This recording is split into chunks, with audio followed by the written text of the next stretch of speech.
처음엔 제가 미친 줄 알았습니다. 남편 곁에 누워 있는데 다른 남자가 떠오르다니요. 같은 이불을 덮고 같은 방에 숨쉬고 10수년도 아니고 30에 가까이 같이 산 남편 옆에 누워서 전혀 다른 사람의 말투와 표정이 자꾸 생각난다는 게 저 스스로도 믿기지 않았습니다. 그런데 더 무서운 건 그게 단 한 번이 아니었다는 겁니다. 하룻밤이면 끝날 줄 알았어요. 그냥 마음이 잠깐 허해서 누군가가 다정하게 말해준 게 오래 남아서 그 정도로 흔들린 거라고 생각했습니다. 그런데 아니더군요. 남편이 먼저 잠들고 천장을 바라보는 그 조용한 밤마다 자꾸 다른 얼굴이 떠올랐습니다. 그 사람이 웃을 때 입꼬리가 어떻게 올라갔는지, 제 말을 들을 때 얼마나 오래 눈을 맞췄는지, 제가 괜찮아요 라고 했을 때 정말 괜찮지 않아 보인다고 말하던 그 목소리까지요. 정말이지. 너무 위험한 일이었습니다. 제 이름은 이수정, 56입니다. 남편은 61살, 결혼한 지는 28해가 됐습니다. 아들 하나, 딸 하나 키웠고 아들은 결혼해서 대전에 살고 있고 딸은 회사 때문에 서울에서 독립했습니다. 아이들이 하나둘 집을 떠나고 나서 집엔 남편과 저 둘만 남았습니다. 젊었을 땐 바빴습니다. 너무 바빴어요? 새벽같이 일어나 도시락을 싸고 아이들 학교 보내고 학원 스케줄 맞추고 시어머니 병원 모시고 다니고 남편 와이셔츠 다리고 명절엔 큰 집 먼저 가서 상 차리고 그때는 제 감정이 뭔지 생각할 여유도 없었습니다. 피곤하면 자고 아프면 참고 서운하면 삼키고 그러다 보면 하루가 끝났거든요. 그런데 아이들이 다 크고 손이 덜 가기 시작하니까 이상하게도 그제야 마음이 보이더군요. 아, 내가 꽤 오래 외로웠구나. 내가 참 많은 걸 못 느낀 척 살았구나. 남편은 나쁜 사람은 아닙니다. 이 말이 참 웃기죠? 중년 아내들이 남편 이야기를 할 때 가장 먼저 하는 말이 늘 그겁니다. 나쁜 사람은 아니라고? 맞습니다. 우리 남편은 술버릇도 나쁘지 않았고 생활비를 끄는 적도 없었고 폭력을 쓴 적도 없었습니다. 밖으로 크게 삐끗한 적도 없었고 젊을 때부터 회사와 집만 오가며 성실하게 살았습니다. 누가 보면 참 괜찮은 남편이라고 했을 겁니다. 그런데 괜찮은 남편이라는 말 안에는 생각보다 많은 것이 빠져 있더군요. 따뜻한 남편인지 아내를 존중하는 남편인지 같이 늙어가며 서로의 외로움을 알아봐주는 남편인지 그건 또 다른 문제였습니다. 남편은 늘 무심했습니다. 제가 머리를 자르면 3일은 지나야 알아봤고 새 옷을 입어도 샀어? 그 말이 전부였어요. 제가 아프면 걱정보다는 병원 갔냐는 확인이 먼저였고 제가 기분이 가라앉아 있으면 무슨 일 있냐고 묻기보다 또 왜 그래? 라는 말이 먼저 나왔습니다. 젊을 땐 그저 남자들이 다 그런 줄 알았습니다. 표현이 서툰 거라고 애정이 없는 게 아니라 방식이 다른 거라고 그렇게 생각하며 살았어요. 그런데 세월이 지나고 보니 표현이 없는 사람과 관심이 없는 사람은 닮았지만 다르더군요. 우리 남편은 점점 후자에 가까워졌습니다. 어느 날은 제가 건강검진에서 재검 통보를 받고 돌아왔습니다. 아주 큰 이상은 아닐 수 있지만 조직 검사를 해보자고 하더군요. 그날 집에 와서 저는 꽤 용기를 내서 남편에게 말했습니다. 나 다음 주에 병원 다시 가야 해. 남편은 뉴스를 보다가 왜 뭐 나왔어? 하고 물었습니다. 저는 조직 검사 받아보자고 하네. 라고 했어요. 그는 잠깐 저를 보더니 그래? 큰일 아니겠지? 라고 말하고 다시 화면을 봤습니다. 그 말에 저는 한참을 서 있다가 조심스럽게 다시 물었습니다. 같이 가줄 수 있어? 남편은 리모컨을 만지작거리며 말했습니다. 그날 친구들이랑 점심 약속 있는데 오전에 끝나지 않아? 오전에 끝나냐고요? 저는 그날 그 말이 너무 서러워서 한동안 아무 말도 못했습니다. 혼자 갈 수는 있죠? 세상에 혼자 병원 못 가는 사람 없습니다. 하지만 같이 가줄 수 있느냐는 전혀 다른 문제잖아요? 저는 결국 혼자 갔고 검사 대기실 의자에 앉아 친정엄마 얼굴을 떠올렸습니다. 우리 엄마도 유방 쪽 질환으로 오래 고생하다 가셨거든요. 그래서 저는 그 검사실 앞에서 정말 무서웠습니다. 다행히 큰 이상은 없다고 했습니다. 그런데 집에 돌아와 현관문을 여는 순간 이상하게도 안도감보다 허무함이 더 밀려왔습니다. 남편은 소파에 기대 과일을 먹고 있었습니다. 그래서 별일 없대? 그게 첫 마디였어요. 괜찮았냐는 말도 아니고 무서웠겠다는 말도 아니고 잘 됐다도 아니었습니다. 그래서 별일 없대? 저는 그 순간 이상하게 웃음이 났습니다. 쓴 웃음이요? 내가 이 사람과 이렇게 오래 살았구나. 그리고 나는 이 사람 옆에서 참 오래 혼자였구나. 그 일을 계기로 저는 집에만 있으면 숨이 막히기 시작했습니다. 그래서 동네 문화센터에 등록했어요. 뭘 배우고 싶어서라기보다 집 밖으로 나갈 이유가 필요했습니다. 신청한 건 모교 인문학 산책이었습니다. 책도 읽고 강사 얘기도 듣고 가끔은 짧은 글도 써오는 수업이었어요. 거기서 그 사람을 만났습니다. 이재혁. 저보다 3살 많았고 예전에 건축 관련 일을 하다가 지금은 은퇴 후 이것저것 강연을 다닌다고 했습니다. 아내와는 오래전에 사별했다고 했고 혼자 산다고 했어요. 첫인상은 아주 조용한 사람이었습니다. 잘생긴 건 아니었어요. 키가 큰 것도 아니고 눈에 띄게 멋을 낸 것도 아니었습니다. 그런데 사람을 불편하게 하지 않는 분위기가 있었어요. 누가 말을 하면 끝까지 듣고 중간에 끊지 않고 다 안다고 덮어버리지 않는 사람. 그 사람을 처음 의식하게 된 건 수업 중 제가 한 말을 듣고 난 뒤였습니다. 그날 주제가 중년의 고독이었는데 저는 발표하다가 무심코 이런 말을 했어요. 외로운 건 혼자 있는 게 아니라 말 걸 사람이 없어지는 거더라고요. 수업이 끝난 뒤 그가 제 옆으로 와서 조용히 말했습니다. 그 말 직접 오래 겪어본 사람 말 같았습니다. 저는 웃으며 이 나이면 다들 비슷하죠 뭐? 하고 넘기려 했습니다. 그러자 그가 잠깐 저를 보더니 아주 낮게 말했습니다. 비슷해도 아무나 그렇게는 못 말하죠. 그 한마디가 이상하게 오래 남았습니다. 누군가 제 말을 그냥 흘려듣지 않았다는 것, 제가 한 문장 안에서 제 감정을 읽었다는 것.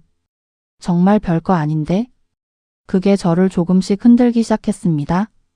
그 후로 우리는 수업 전후에 자주 말을 나누게 됐습니다. 읽은 책 이야기, 나이 들며 바뀐 취향 이야기, 요즘 동네에 생긴 카페 이야기. 대단한 대화도 아니었어요? 그런데 그 사람과 이야기를 하고 돌아오면 그날 하루가 덜 허전했습니다. 신기한 건 그 사람은 절대 대놓고 다정하지 않았다는 겁니다. 오히려 조심스러웠어요. 쉽게 사적인 걸 묻지 않았고 제 말을 듣고도 섣불리 조언하지 않았습니다. 그런데도 이상하게 그의 말은 오래 남았습니다. 어느 날 제가 수업 전에 계단을 올라오다가 무릎이 좋지 않아 잠깐 멈췄는데 그가 뒤에서 조용히 물었습니다. 괜찮으세요? 저는 괜히 민망해서 아, 나이 드니까 무릎이 좀 하고 웃었습니다. 그러자 그가 말했습니다. 아픈데도 늘 괜찮다고 하실 것 같아요? 그 말에 저는 정말 순간적으로 말을 잃었습니다. 그는 어떻게 알았을까요? 저는 늘 괜찮다고 했습니다. 남편에게도, 아이들에게도, 친구들에게도요. 아파도 괜찮다, 힘들어도 괜찮다, 서운해도 괜찮다. 그게 어느 순간 제 습관이 되어 있었거든요. 그날 집에 와서 남편과 저녁을 먹는데 남편은 TV만 보고 있었고 저는 젓가락질을 하면서도 자꾸 그 사람 말이 떠올랐습니다. 아픈데도 늘 괜찮다고 하실 것 같아요? 이상하죠? 사랑한다는 말도 아니고 예쁘다는 말도 아닌데 왜 그런 말이 더 깊게 박혔는지. 아마 저는 오래전부터 누군가가 제 괜찮다는 말을 정말로 믿지 말아주길 바랐던 것 같습니다. 그 뒤로 저는 점점 더 위험해졌습니다. 수업이 있는 날이면 괜히 옷을 한 번 더 갈아입고 머리를 대충 묶지 않고 거울을 한 번 더 보게 됐어요. 그 사실을 깨달았을 때 정말 제 자신이 무서웠습니다. 58살의 아내가 결혼 31년 차 여자가 다른 남자가 있는 나를 기다리다니. 그런데 더 무서운 건 그게 멈춰지지 않았다는 겁니다. 하루는 그 사람이 수업에 안 나왔어요. 저는 오전 내내 집중을 못했습니다. 강사가 무슨 말을 해도 귀에 안 들어왔고 문이 열릴 때마다 혹시 늦게 오는 건가 싶어 고개를 들었습니다. 집에 와서도 그 생각이 이어졌습니다.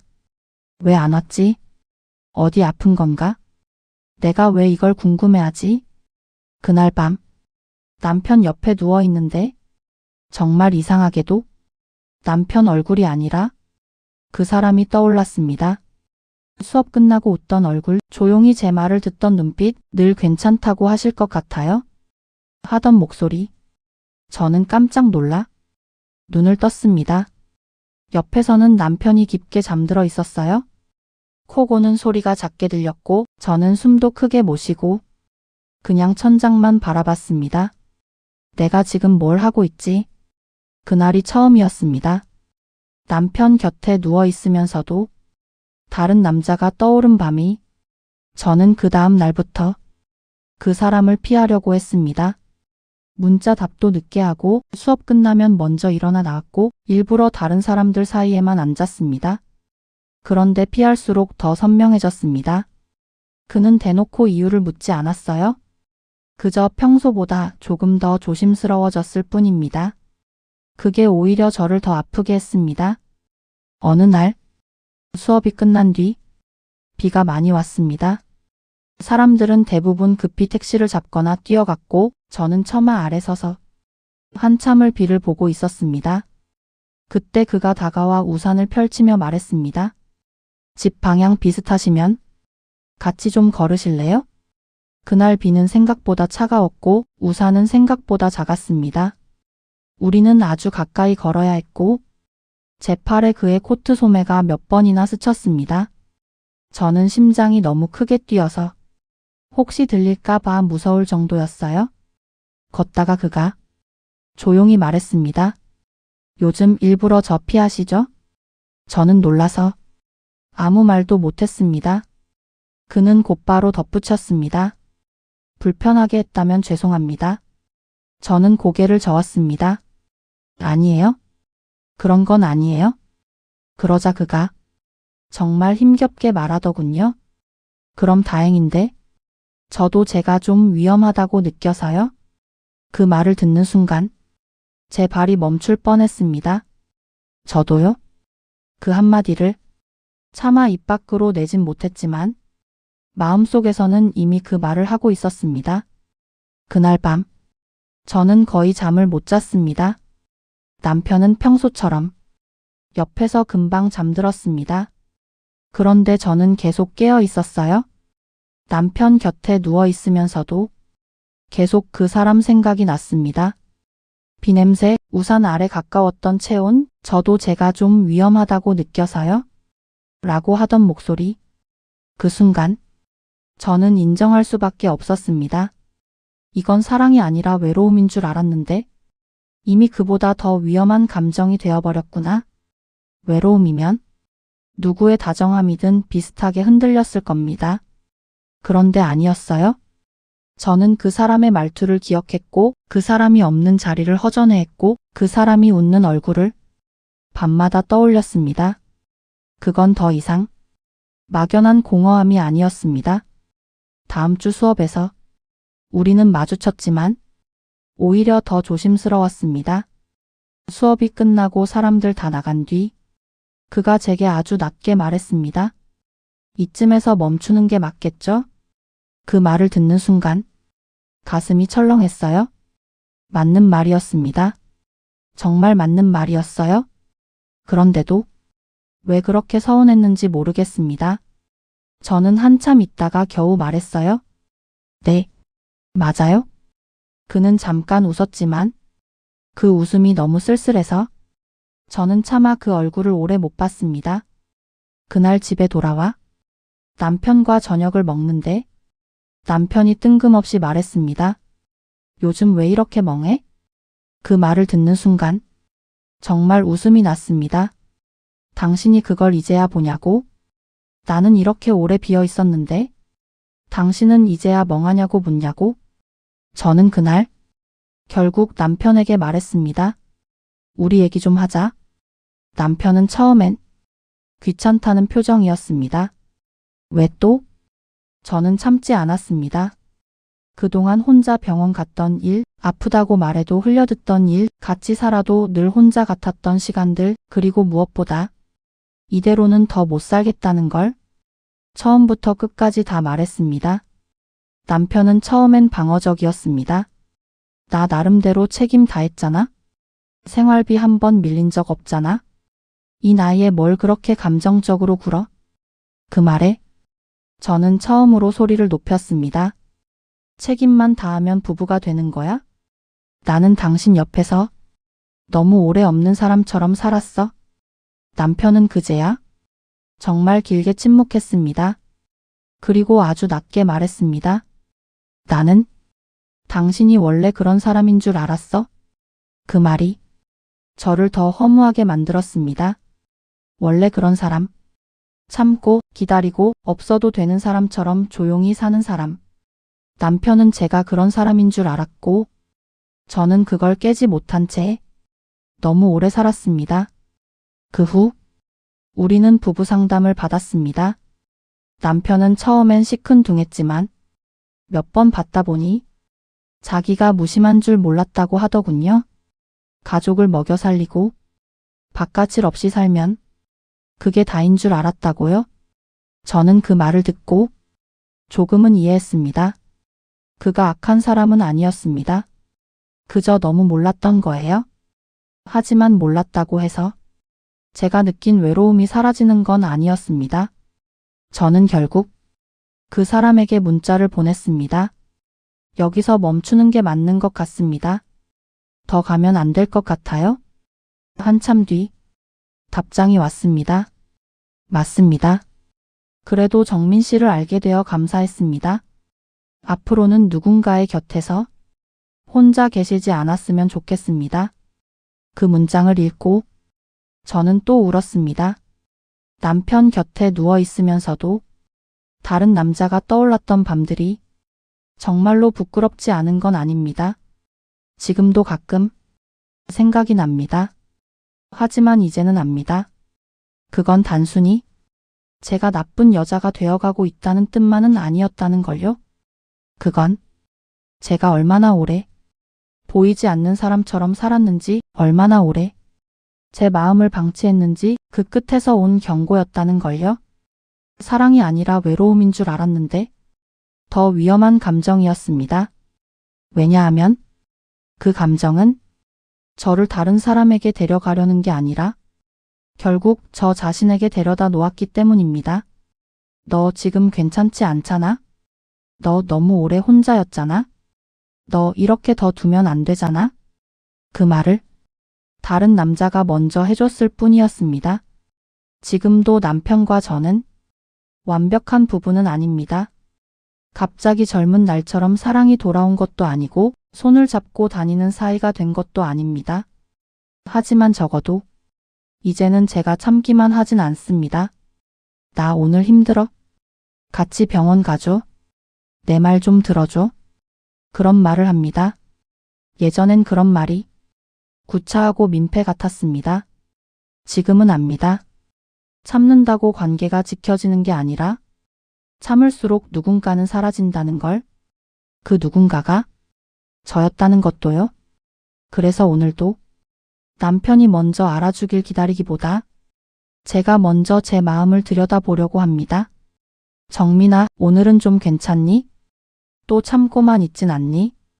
누가 널 봐주기 전에 내가 너를 먼저 보고 있니? 그 질문을 이제는 피하지 않으려고 합니다. 다시는 남편 곁에 누워 있으면서도 다른 얼굴을 떠올릴 만큼 저를 오래 방치하지 않기 위해서요.